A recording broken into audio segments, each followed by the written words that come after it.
Notre identité se reconnaît avant tout à notre culture de solidarité qui en est le socle, d'où cette cérémonie officielle de remise des titres de prise en charge alimentaire aux ménages sinistrés, impactés et affectés par l'explosion du dépôt d'hydrocarbures situé à Kaloum. Une action menée par le Fonds de développement social et de l'indigence.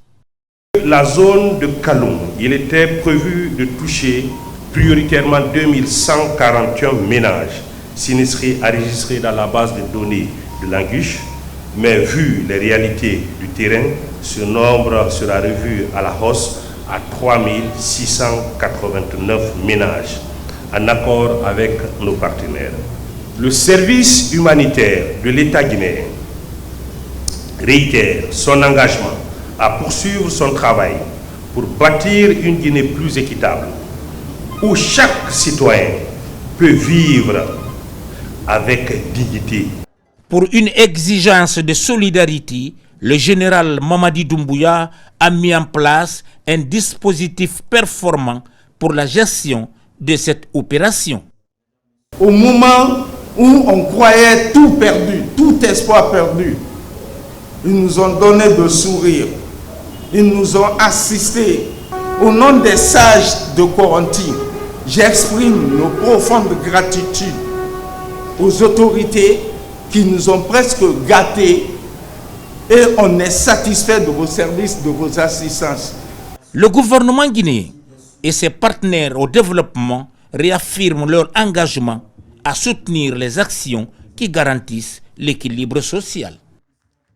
Aujourd'hui, nous franchissons une nouvelle étape essentielle avec la prise en charge alimentaire qui permettra de répondre aux besoins immédiats des ménages sinistrés.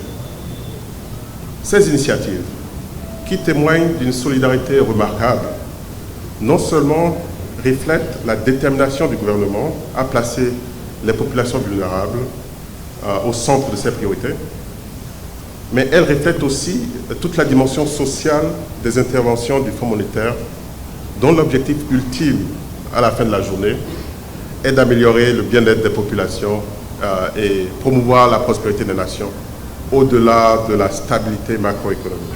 Nous travaillerons sans relâche pour élargir la portée de ces initiatives à d'autres programmes d'appui et à d'autres localités. En tant que ministre en charge de la promotion féminine, de l'enfance et des personnes vulnérables, je suis profondément engagée à concevoir et mettre en œuvre des programmes qui ne répondent pas seulement à l'urgence, mais qui offrent une perspective, un avenir de dignité, de sécurité et d'espoir pour toutes et tous. Le Premier ministre chef du gouvernement Amadou Ouriba a saisi l'occasion pour saluer la résilience et la compréhension des populations impactées. Saluons et rendons hommage à cette capacité de leadership sous la houlette du président de la République, le général Mamadi Doumbouya, que toutes les équipes se sont mobilisées pour que la Guinée puisse continuer. C'est l'occasion aussi de saluer l'élan de solidarité de l'ensemble du peuple guinéen. On a fait beaucoup, mais il reste encore la question du logement. C'est un sujet que nous allons très rapidement relancer pour rendre à César ce qui appartient à César. Il faut rappeler que les montants qui sont alloués pour permettre aux familles de se loger sont issus des contributions des gouvernements étrangers, des organisations internationales. Le fonds qui était resté, c'est cela qui a permis de mettre de côté près de 9 milliards de francs guinéens pour permettre à toutes les personnes de Corenty et des environs de pouvoir se loger et de pouvoir être accompagnés.